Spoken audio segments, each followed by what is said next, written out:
How two girls ruined my life 20 years ago, and every night I go to sleep hoping I don't wake up. Struggling. I 39M. Want to die. I have wanted to die basically every day since I was 19 years old. I will give you a little backstory since everyone loves backstories. Please bear with me as this will be very long. Growing up overweight made me the blunt of jokes all through middle and high school. I was around 325 pounds when I graduated. When I was 17, I met a girl, let's call her Sierra. I was still a junior at this time due to me skipping school second semester sophomore year and failing all my classes sophomore year due to a very bad individual I hung out with during that time. I had met her through a friend who had a huge crush on me. Let's call said friend Lisa. Both of these girls were 15 at the time and went to school in a little town about 10 miles north of me. When it came time for me to choose, I chose Sierra. Fast forward a month later, I was head over heels. I had previous GFS, but something about her was different. She didn't seem to care that I was overweight and genuinely seemed to love me. The day I introduced Sierra to my father, who has since passed, and she came up to my room with me. As we started fooling around, she eventually took my virginity. About 2 weeks later, she called me freaking out that she was sick and had missed her period. And I thought this was great, as even though we had only been dating a month, we had already decided we wanted to have kids together and even had names picked out. This freaked her out, and she eventually confessed to her dad, and he threatened me that if I ever so much as called his daughter again, I would be arrested. We spent the better half of the next 18 months or so sneaking around behind her parents' back and talking on the phone at night after her father went to bed. Granted, this is 2002-03, so texting isn't a big thing. We would sit in her car when we would meet and cuddle, make out, I'd finger her, things like that. However, she completely refused to do anything sexual to me. At the time, I didn't think anything of it, as I thought she just had different ways of showing her affection toward me. Changing the tune for a minute, but this all ties in. I swear, after about a year of dating Sierra, I was chatting on MSN with my buddy and his GF in a group chat. Now, me and my best friend's GF had brother-sister type bond that made her off-limits in my eyes. I had introduced them and they hit it off right away. However, without my noticing, she has brought in a friend of hers that had the exact same name. Let's call them both Erica 1, buddy's girl, and Erica 2, my future GF. After about 20 minutes of thinking I'm talking to Erica 1 and messing around with her like a brother would do to a sister, I realized she started to flirt with me. Just as I was about to tell her that S***T was inappropriate, I looked at the email address under that MSN name and noticed this Erica had a different last name. It was then that I was realized I had been teasing Erica 2 the whole time, and she indeed thought I was flirting with her. Around this time, it was summer of 2003. I was 18, about to be heading into my senior year. Finally. Sierra was 15, almost 16, and going into her junior year. Erica 2 was 16 and going into her junior year. Erica 2 went to school across the state border, so these girls didn't know each other. One day, I get a call from Sierra saying she wanted to take a break during the summer because the sneaking around was getting to her. I was absolutely devastated, cried for days. During this time, Alice was for me, and we eventually struck up a relationship that lasted throughout the summer.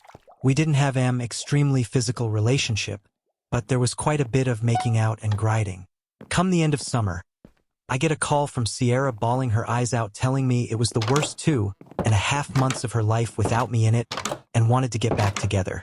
After much deliberation, I ended things with Erica 2 because I couldn't get over Sierra and was still madly in love with her. From what Erica 1 told me, this absolutely devastated her, as she spent the first week of her junior year crying every day. So here I was, back to sneaking around with Sierra behind her parents' back. Back me to showing her how I loved her physically and her still not touching me in a loving way. Fast forward about 5 months, and my world had came crashing down. One day on AIM, for you younger folk, that's AOL Instant Messenger, I got an IM from a guy, and to this day I still can't remember his AIM name. All it said was, "Dude, I didn't know she has a B/F. That was it." I replied asking who this was, but never received another message. A few weeks before I received this message, Lisa has regularly been calling me asking me how I was doing and always checking in on me. I found it odd, because for the last year she had basically cut me out of her life for choosing Sierra over her. About a month later, Lisa asked to meet her at her job before closing. She worked at a local fast food place. She gave me a recording that completely ruined my life. On it, Sierra was talking to all her friends, Lisa included, as she had still thought at the time that Lisa had cut me off, explaining how she had just had the best sex of her life last night. Lisa was furious, saying you knew how much I liked OP and that she didn't want to hear about her and our sex life. That's when Sierra dropped the bomb to everyone. It wasn't me.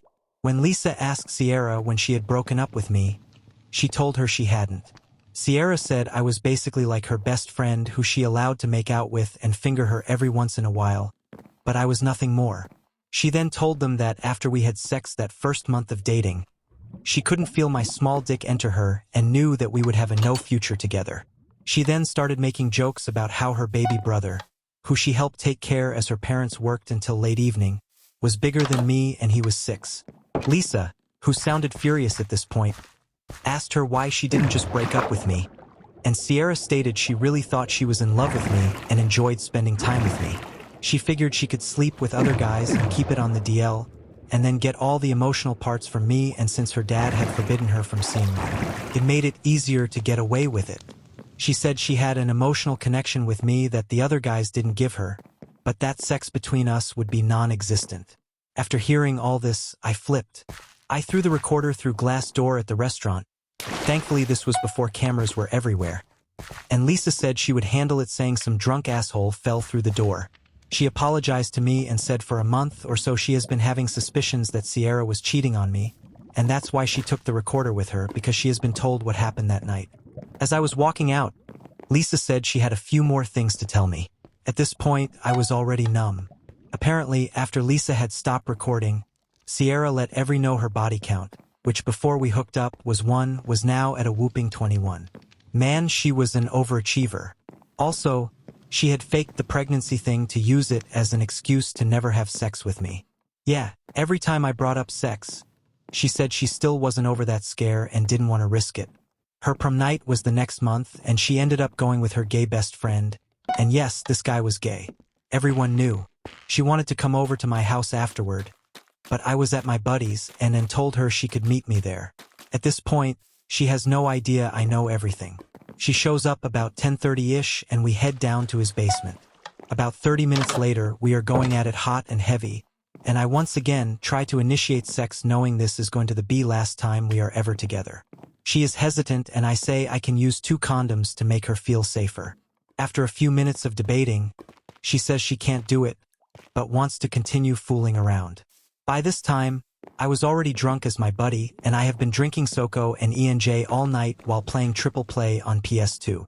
I told her no, that I was ready to go back up to my buddy's room and get back on the PS2. She was furious.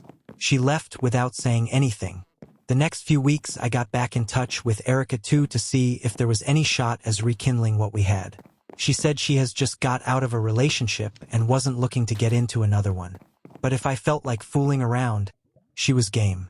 So, Erica too and I started fooling around for about a month before I finally let Sierra know my endgame. One night at a bonfire across the state line, Erica too and I finally had sex. I was on cloud 9.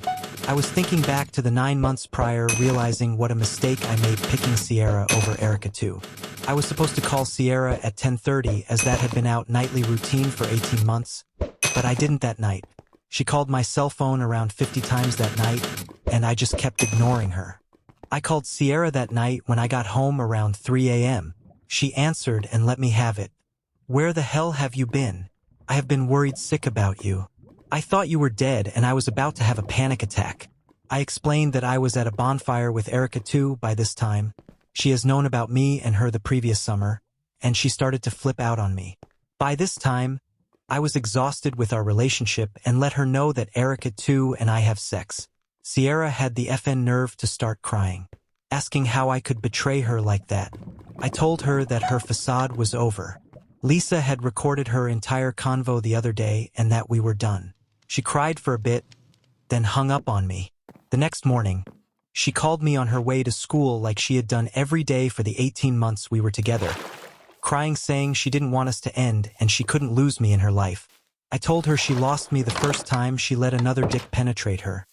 Just neither one of us knew it until she got caught. Would call from time to time, but I never answered. I was looking forward to seeing Erica too that night, as there was another bonfire. Being it was springtime and towards the end of the school year, parties were starting to pick up. I showed up late to the party as me and some buddies went to a bar to pregame for a bit. Once we got to the bonfire, I searched for Erica too. I saw her talking to some friends. I snuck up behind to surprise her, but as I was sneaking up, I heard the convo she was having. She was making fun the guy she had sex with the last night. She said, and I quote, "He pulled his pants down and it took every ounce of energy in my being not to laugh. When he entered me, it felt like I was using my pinky to masturbate. I just stood there stunned. At the time, Erica 1 saw me standing behind Erica 2. She exclaimed, "OP." She didn't know Erica 2 and I had started messing around again. So Erica 1 was just excited to see me.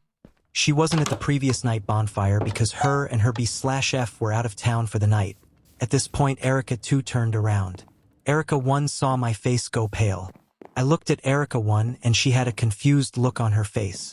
Then I turned my attention to Erica 2. I started at Erica 2 for what seemed like hours, but was actually about 30 seconds. I turned and just started walking away. As I was walking away, Erica 2, "Oh, there goes the baby boy now." I heard a smack.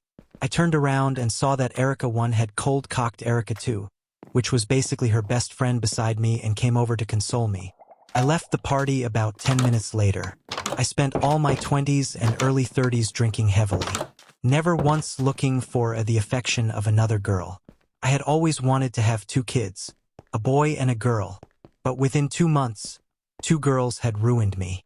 I would never let another girl touch me again. My dad and my grandparents all died while I was in my 20s within a years of each, and my weight ballooned out of control. At my heaviest, I was around 500 pounds. A few months ago, I started having tests down and found out I have low T. My glands are working fine, but my body isn't making testosterone. I'm assuming this has been going on since my teen years, as I have never had acne and never really developed facial hair. My dad had, and brothers all have full beards. So they want to put me on Astrogel, claiming it will help me lose weight along with Ozempic, as I am currently at around 430 pounds. But right now, I just don't care. Every day since the day after Erica 2 did that to me, I wake up every morning and say, F***K. I say that because I wake up. I'm ready for my life to be over. I have suicidal thoughts every day, even though, apparently like my relationships, I'm too much of a pussy to do anything about them. I just got done at the doctor's where they are putting me on testosterone. I was told this will make me sterile, and it's hitting me hard. The realization that I will never have kids is destroying me. My parents had always asked me if I wanted kids in my 20s, and I always made excuses like, I don't want to bring kids into this world, or I don't want to put up me growing up. The real reason I didn't want kids was I knew every day I woke up, I wanted it to be my last. I didn't know if I would ever have the guts to finish the job I almost started about a month after what Erica 2 had done to me, but I didn't want to take a chance leaving a child without a father. For context, I got really drunk at the town hangout about a month after the Erica 2 situation and took a bunch of pills because I wanted it all to end. I was sitting alone when I did it, or so I thought. One of my buddies at the time saw me take all the pills and ran over to me, calling about 5 or 6 friends over to help him. Keep in mind, at the time I'm 5 feet 11 inches, 325. I put up a fight, but enough of them held me down and induced me to vomit up everything, which I could tell included all of the pills that were now all over the ground. I just laid there crying for what seemed like hours with a couple buddies consoling me. So here I am, sitting here writing this post wishing my life would just end. I haven't had any friends in years. My days consist of work and going home. I just don't know what to do. I haven't kissed a girl since I was 19. I would get drunk and hit on girls in my 20s, but the next day when I was sober, I would pretend it didn't happen when they brought it up to me to avoid what would be the obvious disappointment in sex. So that's my story.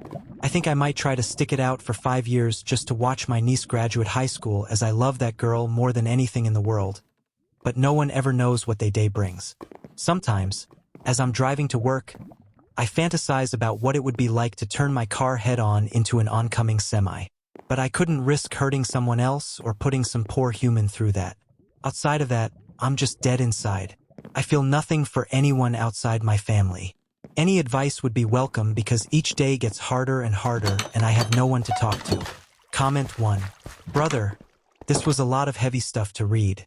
Life has not been kind to you. I've been overweight most of my life as well, and also spent several years suicidal after my now ex-wife's infidelity, including full-on affairs with 2 of my then closest friends. But for me, those suicidal times lasted maybe 6 to 7 years, before I finally left and eventually started to heal after the second affair with one of my friends.